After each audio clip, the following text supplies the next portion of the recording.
Good morning, my YouTube friends. Yesterday I showed you a little video of the backyard, but I really wanted to show you my Plumeria here and explain to you about how they get rust.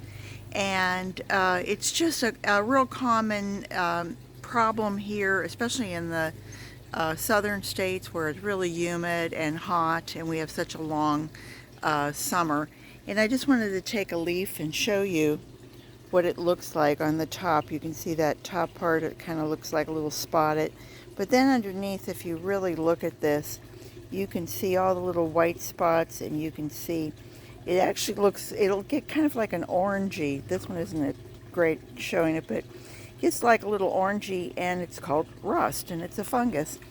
And for years I've been kind of fighting it the last few years, but this year I just kind of let it go and, you know, kind of tried to make sure that the plant was as strong as it could be without having to get up there and spray it with neem oil and everything else that I could try that really didn't work. But what I wanted to show you with this year, I think because I'm really going organic and trying to treat this without any even organic remedies, that I'm getting a lot of bloom heads. Can you see that little, that's a bloom head. And you can see it's starting to bloom again with Plumeria. And wish I were taller and I could reach up there and grab it for you. But, and they all seem to be doing this. Even though I'm getting leaves showing everywhere.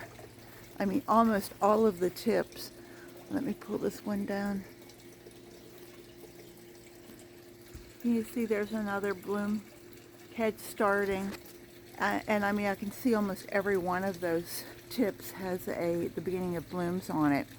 So I want to make sure that I keep this really, I just cleaned out the worm bin. You saw me doing that.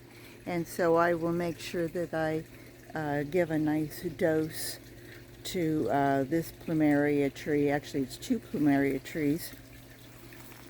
And I stuck one, I had a branch that broke a couple years ago, and so I just stuck it in the ground, and I've got one down below there, and this tree starting, and that's a couple years old. And then all the ones that I have, the big one that I have over here is a single, and then this one is a twofer.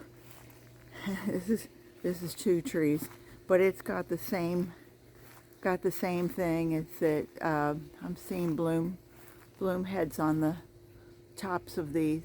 So anyway, that was it. I know some of you have said that you're having the same problems. My friend Patrick he's more over in Tampa.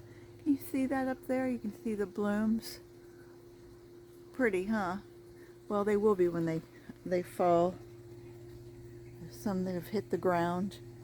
And isn't it funny that when it happens in the spring, we run out and we go, oh look, it's the first Plumeria of spring. And then by the time you've picked up hundreds of them, you kind of go, oh yeah, I have to go out and clean up the Plumeria. They're kind of littering the yard. So you can try different things. I've heard of actually taking milk and spraying it underneath, because milk cuts down the fungus. And so maybe next year I'll do that. Anyway, garden what you've got. I just wanted to share that with you, and I hope you'll come back and see me again real soon. Bye bye.